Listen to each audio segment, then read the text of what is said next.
Coming up today on Zestology, biohacking your morning routine with a number of elixirs that are completely natural, but might just put some extra energy into your morning step. That's coming up today on Zestology. Hi, I'm Tony. I'm an author, presenter at Sky Sports, and years ago I went to the jungle and got ill. Very ill. So this is my podcast adventure to find more energy.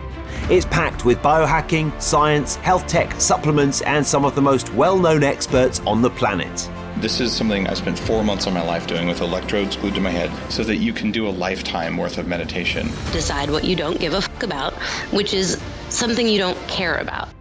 Some of it gets quite out there. I had some stem cells sent up to my house that I had stored, and then I injected myself with mannitol. And we even hack hangovers. Alcohol is poisonous. So is water and oxygen in the wrong dosage. So that's my podcast, Zestology. Live life with energy, vitality, and motivation. Hello again, Tony Wrighton here, strolling around West London in the sunshine. Spring is finally here and I'm feeling a little bit warmer. I've spent 3 months in a very hot climate this year recording my podcasts from there, and it was quite a shock to the system coming back to the UK, and sort of felt all a bit sort of coldy. Cold in the body, and had a bit of a cold as well, but back to it now and very much enjoying being back and seeing friends and family, which was the thing we missed the most when we were away. And just recording this, it's been windy, so I hope you can't hear the wind. Recording this after a wonderful street party that we had for the coronation at the weekend. All the neighbours coming out. I was involved on the committee. All the neighbours coming out with drinks, and we were given a grant by the council, so we had a bouncy castle and barbecues and face painting and sort of all sorts of games for the kids. And that sort of thing is the thing that is so hard to replicate, and is that I think my biggest priority wherever I want to live in the world. I'd rather live in Antarctica if I had that sort of community than live in Thailand, but not a community, if you see what I mean. It's not all about the weather. It's about a sense of community and belonging and friendship. And then obviously the closest relationships in your life have to be spot on as well. And I'm very lucky in that regard as well. So yeah, it was just a nice reminder this week, actually. This coronation party was just such good fun. And to see all my neighbours enjoying themselves like that was brilliant.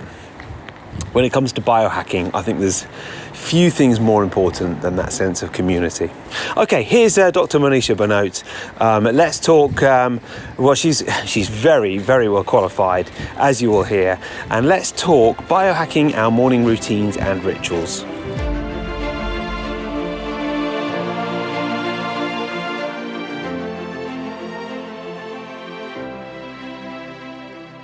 Monisha, we are on. How you doing?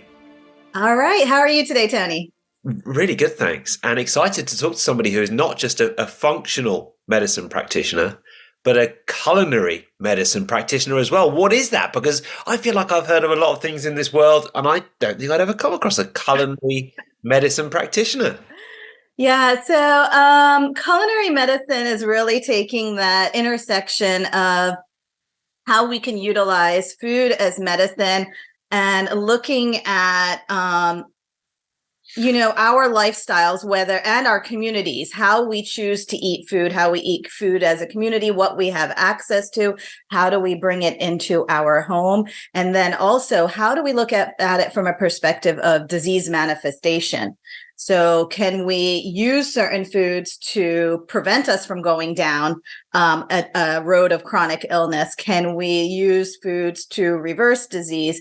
Can we use foods to prevent disease? Or are we eating foods that are leading us into a state of illness and disease? And what are those? So really looking at that and combining this culinary medicine, food as medicine approach with the functional approach of what is the root cause, because food is always in the spectrum of contributing to a lot of our chronic diseases. Yeah. So really combining that. Yeah. Well, I wish you were my doctor, because there's not many doctors who actually are sort of into the biohacking, into the functional approach, into the putting more oregano on your breakfast or whatever it is approach, and also qualified as a doctor. And I think that's really important. It's brilliant. Yeah, well, so I am qualified as a medical doctor. In fact, I have a number of certifications, a handful, I should say. And where this kind of started was I was diagnosing so many diseases as a pathologist, and whether they were things like GI digestive issues, anything from gastritis to inflammatory bowel disease, to then cancers. And I'm going, a lot of this is what we're doing in our lifestyle. And what is the one thing we all do? We all eat every day, right? We're going to eat our food. Yeah. But how can we take what we eat and take it to a different level where we're actually enhancing our health rather than hindering our health in the long term? Yeah, yeah. And so did you discover commonalities that help people across the board? Yeah. So one commonality is what people consider as food. At least here in the US, we have a lot of processed food on our shelves. And rather than going to the periphery of the grocery store where you actually have live food, whether that's fruits, vegetables, other, animal-based products, but like live food versus packaged, ultra processed, boxed foods. And if you look at one of my fun things to do is see what's in people's grocery carts, right? And you actually go around and you see what are people putting in their carts. And then they don't have that connection that what they put in their cart affects how they feel throughout the day. There's a major disconnect with how food can make you feel and what food can do to your body. And that might come from our lives of living a life of convenience and TV dinners and food on the go, but it catches up to you eventually. Yeah, yeah. Well, I'm fascinated by your approach. So I take quite a lot of supplements, and I am careful around what I eat, but I'm probably not as careful as I was 5 years ago, which I don't see as being a bad thing. I think I was almost too careful 5 years ago, and that sort of had an impact. I worried too much about what was on the plate. But sometimes if there's something, I eat a very specific diet that I know suits me well in terms of like based around histamine and that sort of thing. But then if there's something that's like a bag of crisps, I know it's soaked in sunflower oil. I know it's not going to be very good for me, but I also know it's low in histamine, so that I'm not going to get the immediate sort of headache or whatever it might be. I'll just eat it. And I need you to remind me that actually tomorrow I might not feel very good because of that bag of crisps. I am a big fan of crisps myself. My weakness. This is where, you kind of look at, all right, a little bit sometimes is okay, but you got to learn your own threshold. And that's really where understanding your body. And what I say is it's not what you do a little bit of the time, it's what you do most of the time, right? In our 24 hours of a day, if we are eating crisps like maybe once a month versus every single evening, it's going to make a different effect on your body, right? But there's also, you can get creative with foods, right? So think about, is it the crunchiness of the crisp? Is it the saltiness? What is it that you like about it? And is that what your body's craving? Because maybe you can satisfy that in a different way. My recent substitute for crisps has been seaweed snacks. And I never liked seaweed snacks before, but now it's like, I think it's getting that saltiness that I wanted with the crunch factor, or making salt and vinegar crisps from dried cucumber. Who would have thought? Wow. Dehydrated cucumber can make salt and vinegar crisps that are absolutely delicious. So really kind of getting creative, and you don't need to be a master chef to do this kind of stuff. It's just, we need to rethink how we approach food. Yeah. Dehydrated cucumber is the sort of thing that people who aren't in this world would very much roll their eyes at. But I'm up for trying it. Give it a try. Yeah. I mean, everybody knows about kale chips and doing kale, but how about dehydrated cucumbers. Yeah, that's, I mean, listen, that is the new cool. Now let's look at your sort of biohacking MD morning routine. What would you eat in the morning, and how could we adapt our culinary routine to perhaps provide a little bit more immunity or support our gut health or our brain function, or get rid of brain fog, or whatever it might be? Yeah, absolutely. So I have this conversation often with my patients about how I start my morning. From a physical perspective, I start my morning with a walk out in the sun right away, just to get my regulation of my hormones, my cortisol, my melatonin in the right place for my circadian rhythm, but then also to get that vitamin D and just that energy to get started. But then when I come back from that, I have this lineup of little mini beverages that I do. And little mini beverages that I do. And so when we think of drinking certain drinks, sometimes we're in a supersize world where we're supersizing everything, right? And really, it's about having little amounts of this consistently every day, so your body starts getting some of the benefits. Yeah. And one of the first drinks I start my morning with is a little, and these are like shot-sized glasses. In fact, somebody just gifted me, because they heard me talking about it. They sent me some fancy shot glasses that I was like, okay, I'm gonna do these now. Yeah. But one of them I start my day with is a combination of sea buckthorn. Like sea buckthorn. Yeah. Very odd taste. 50% love it and 50% of people hate it. Yes. Sea buckthorn, beetroot, and dandelion is one little concoction. Wow. Okay. And that concoction is really more to get there's antioxidants in there, but really to get that blood flowing. Right? Because now I need my blood flowing for the rest of the day for me to do all the activities that I do. So high in antioxidants, high in vitamins, right? So boosts immunity, right? So sea buckthorn boosts immunity. So I like to start with that drink.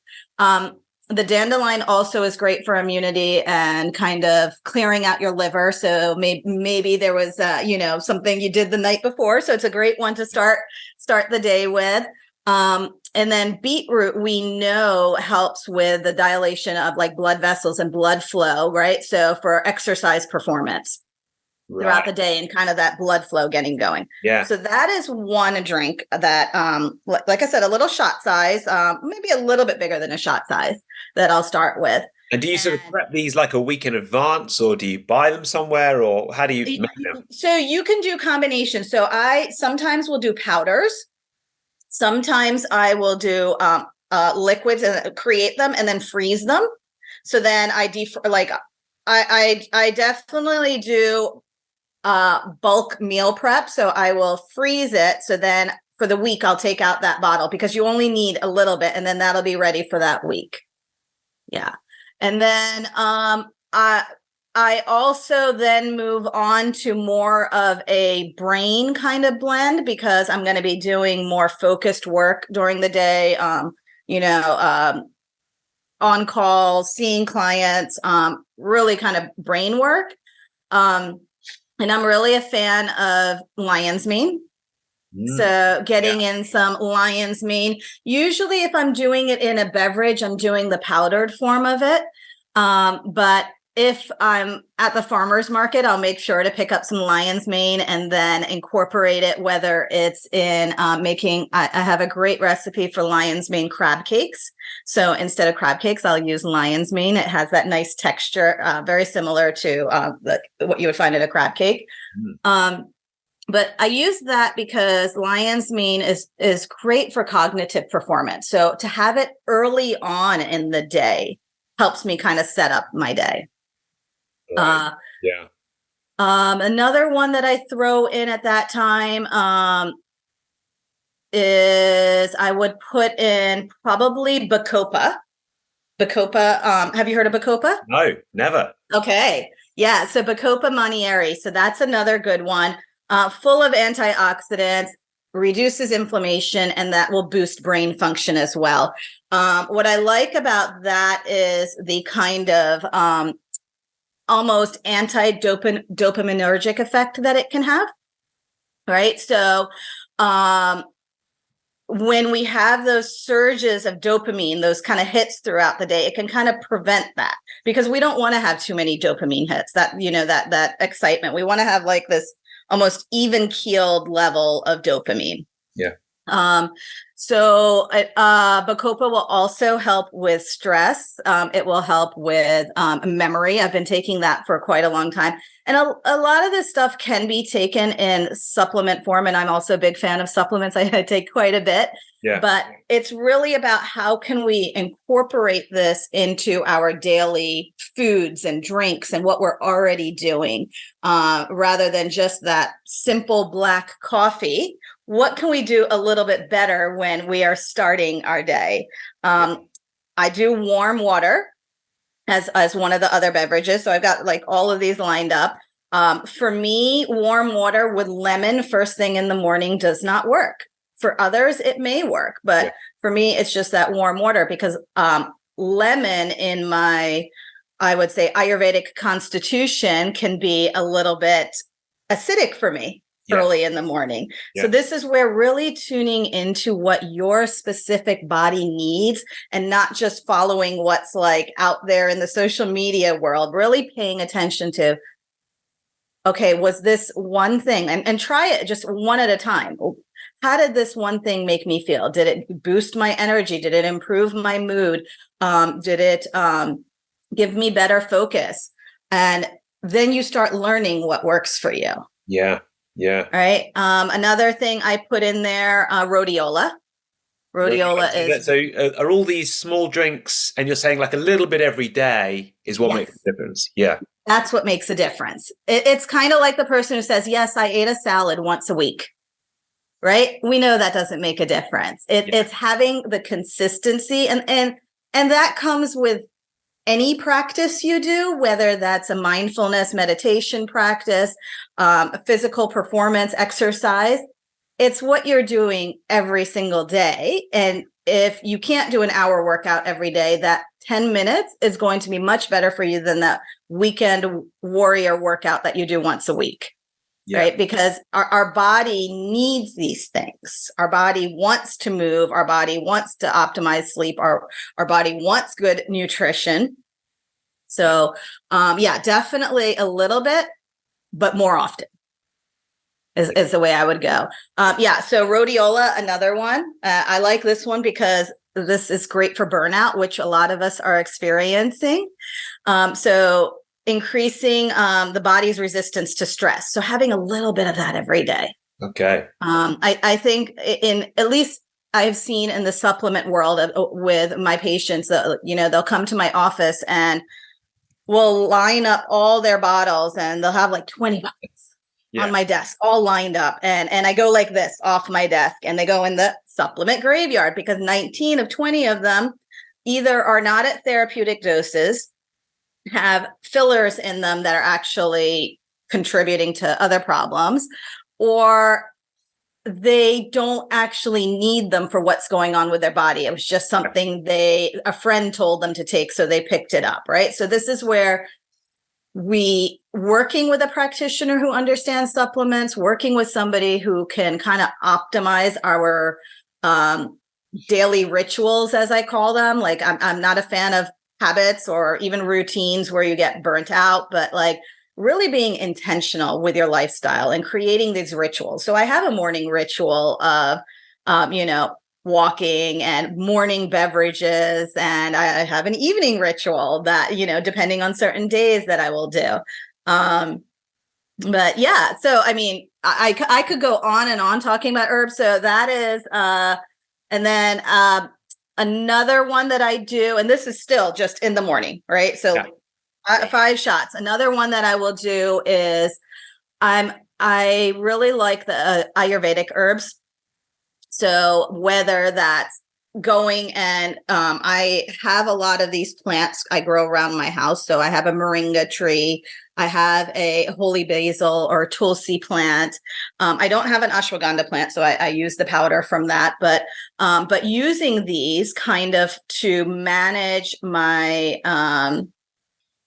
stress levels throughout the day, because I'm in a very stressful work environment. So I need extra tools to help me. Moringa, I absolutely love. I'll take the fresh leaves. I dry them up and I make like little herb jars from them. The very fresh ones I will even throw in my salads. So they're a little bitter. They're a little bitter when you taste them. Oh, nice. Yeah. More vitamin C in moringa than in oranges. Wow. Okay. Yeah. Yeah. Yeah. So, and vitamin C is a very powerful antioxidant. You'd be surprised how many people are deficient in vitamin C. And it's not a deficiency like, okay, they're not eating it. It's just we have so much exposure to oxidative stress in our daily lives that we need more than we think we need. Yeah. Yeah. Interrupting this podcast for one moment to remind you that my podcast partners today are BiOptimizers and Magnesium Breakthrough. If you would like a shortcut to better sleep, more energy, and a calmer, more stable mood, and who wouldn't want that, then you need to make sure you're supplementing with magnesium daily, but not any magnesium, because about 75% of us are magnesium deficient, but there are actually 7 unique forms of magnesium. You need to get all of them if you want to experience its calming, health-enhancing effects. That is why I recommend Magnesium Breakthrough by BiOptimizers. And I took one probably about an hour ago. I take it twice a day sometimes, maybe once so far today, but often twice a day. It's the only organic, that's important, full spectrum magnesium supplement that includes 7 unique forms of magnesium. And, I've been partnering with BiOptimizers for a couple of years now, and they've had a couple of months off the podcast, and they are now back, and I'm very pleased about that. So you can go to magbreakthrough.com/zestology. And even when they weren't partnering with me, I was still taking Magnesium Breakthrough. Go to magbreakthrough.com/zestology, and you can get a discount if you use Zestology10. And that works worldwide as well. If you're in the UK, you can go to the UK BiOptimizers site and use that same discount code, Zestology10. So better sleep, more energy, stronger bones, healthier blood pressure. For me, it helps me sleep at night and relax and definitely get less inflamed as well. Use the code Zestology10 at the website magbreakthrough.com/zestology. Now back to the show. What about essential oils? Do you work with essential oils? Because that's something that I feel like I could really geek out on if I knew more about it. And I don't, we talk about biohacking. I don't hear that much about it in the biohacking world, actually. Yeah. So essential oils with, it depends which ones you're looking at. I am a big fan of essential oils, right? So you want to definitely look at the quality of the oils that you are using. Lavender is a great universal oil, both for relaxation and for kind of healing properties. But that's where you can really go nuts with how many different, I think, when I talked about it in my book, The Anatomy of Wellbeing, I talked about lavender for that aromatherapy perspective, but there's research to show that it is as comparable to lorazepam, an anti-anxiety drug, right? So this is where we start thinking Mother Nature gave us these plants, right? So how can we incorporate these plants in a way that is an everyday, right? So if you are somebody who's anxious or you're going to have a day, that's a great oil to kind of carry around with you. Yeah. And the good thing is aromatherapy, it's not expensive. Yeah. Right. So it's accessible to so many people. I like another one I will use often is peppermint. Yeah. I will use peppermint for headaches. I don't like the over-the-counter medications. My body does not like them.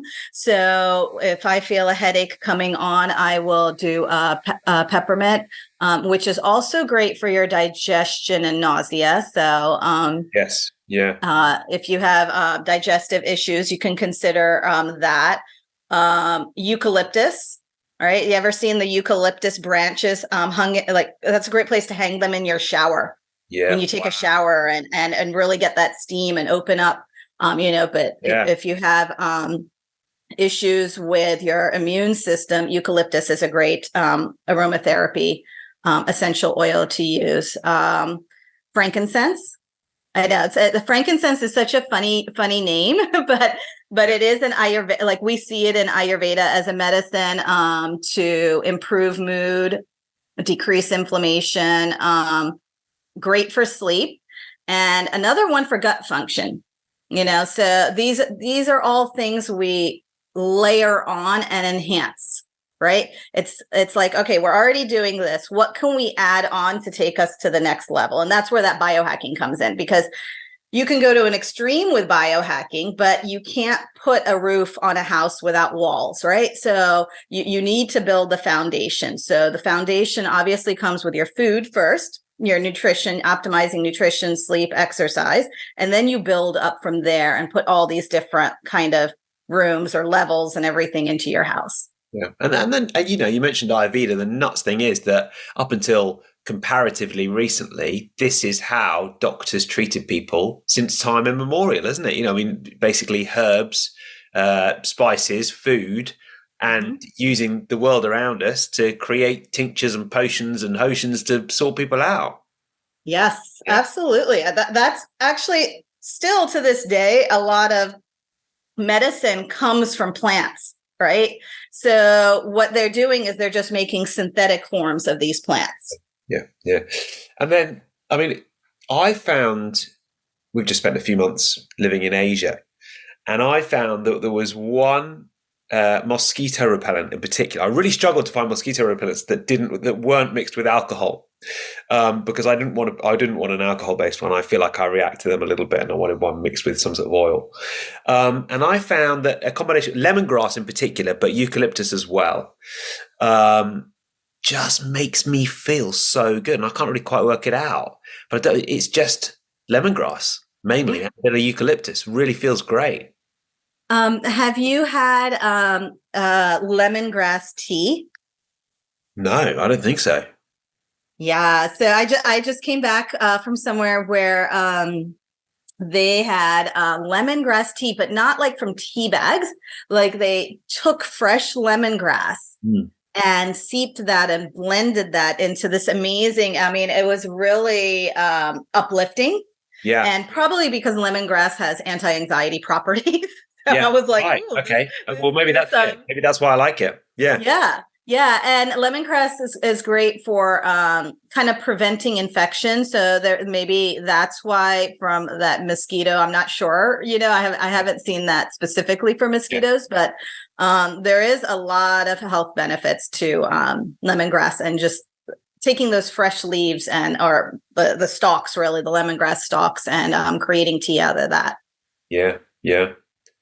And at night, what do you take at night? So at night, I have a little bit of a different routine. So the night is a little bit more physical rather than beverage, even though there are sleepy time teas, but I sleep really well, thank God. Probably because of all the things I do throughout the day, but getting out, aren't you? So you're getting that light in the morning. Yes. I will alternate my evenings with Epsom salt baths. Really getting that magnesium relaxation effect going. I do take magnesium at night too, but infrared sauna. Wow. I have an infrared sauna that I will use to kind of combat that day's inflammation, kind of restore my body in a little bit deeper cellular level. Yeah. Yeah. Fantastic. Yeah. We have a sauna here as well. I can't go too intense if I do it in the evening, but it's a lovely way to relax, and I do sleep deeply afterwards. Yeah. I think it depends on the setting, because and what kind of sauna you have, but I know that when I do it depending on which setting I put. It can rev up my heart because it's more of a cardiovascular, and then I feel energized. But then on a different setting, I'll feel more relaxed and like ready for deep sleep. So that's where really understanding your body. It's the same thing. Like some of my patients, like they forget to take their vitamins in the morning, so they'll take them at night. And then they'll tell me that, oh, you know what? I can't sleep anymore. I don't know. Is it something in here? And I'm like, well, it's probably the B vitamins that you shouldn't be taking in the afternoon. Yeah, oh, definitely. That's not going to be good. Yeah. So that's where really like understanding, I don't expect people to understand supplements, but if you're taking something and putting in your body, you're going to want to have a better understanding of how it can affect you. Yeah, definitely. Because you could be inducing sleep issues when you don't actually have them. Yeah, no, exactly. Well, look, last couple of questions. I know you've got a real best-selling book yourself, but what is one book that you would recommend to other people that you've enjoyed or has resonated with you? And what is one tip for living with more energy and vitality? So a book that you've enjoyed or has had an impact on you, and then wow. Oh, that's really tough. There's so many books. I would say Louise Hay's You Can Heal. You Can Heal. Yeah. Right? I think we forget the power of our body to heal when we give it what it needs. Yeah. That is a fantastic book, isn't it? I actually just consulted that again last week. It's got a whole list of different symptoms and parts of the body, and then affirmations based around those parts of the body, hasn't it? I love that. Yeah. Well, what I love about it is because I see things from a anatomical kind of perspective, like the structural, the functional, right? But then there is that unseen part of it that your mind creates, and how that can actually influence changes in the function and structure of your body. And that's where, people give up control over what can I do? They go to the doctor's office, the doctor gives them a pill, and they think that's all they need to do. No, there's so much more within your power. Yeah. And then what about one tip for more energy and vitality? One tip for more energy and vitality is really optimizing your nutrition. And that comes from the moment you prepare the meal, you smell the meal, you consume the meal. You could be eating the best meal and you're not actually digesting it because you're in a rush, you're on the go. And really being mindful around what you're putting in your body. I think that's going to make a huge difference in how you feel and your energy. It's either going to give you that energy or it's going to give you that slump. I mean, food is medicine. Food is necessary to make, our neurotransmitters, our hormones make our body function. Yeah. So if we don't give it that, eventually it starves out and symptoms appear. Well, you give me some good reminders. I was just on a flight at the weekend and it was just Ryanair. I don't know if you've ever flown on Ryanair in the UK, but they don't provide much in the way of nutrition. So I ended up eating very, very poorly for a couple of days and I'm feeling slightly groggy because of it. So now I'm back on it, thanks to you. Now you are back on it. You know what you need to do. You need to get yourself some clean food and I'm going to go make a rhodiola, lion's mane and lion's mane, rhodiola and beetroot smoothie. Hey, that sounds really good, especially coming back from a trip. Yeah. Well, where can people find out more about you? Because I know you've got your best-selling book, which is The Anatomy of Well-Being, but tell people where they can find out more about you. Absolutely. Yeah. So The Anatomy of Well-Being, it is available online at all booksellers, Amazon, Barnes & Noble. So that's an easy way to get my book. You can reach me at my website, drbhanote.com. I'm also on social media, same handle, Dr. Bhanote is an easy way to see what I'm doing. Come hang out with me, come say hello. And let's see how we can heal our bodies. Awesome. Well, look, thanks so much. And I mean, just before you go, do some people say that's a lot of shot glasses in the morning? But it's the good kind of shot glass. It's a good kind. It's a good kind. Yeah. Awesome. All right. Well, look, thank you for coming on, and we'll hopefully chat again soon. All right, great. Thank you so much for having me, Tony. That is it for this Zestology. Coming up next week, Caroline Sherlock, and then a personal update the week after that, and I'll be bringing you up to speed with everything going on in my life recently. Just before I go, a quick thank you to Magnesium Breakthrough. If you go to magbreakthrough.com/Zestology, you get all the latest from them. You get a 10% discount if you use the code ZEST10. It's like the all-rounder of your supplement cabinet. Magnesium, you need a good one. You need one that you can absorb in 7 different ways, and that's what you can do with Magnesium Breakthrough. So magbreakthrough.com/Zestology. That's it. See you next week.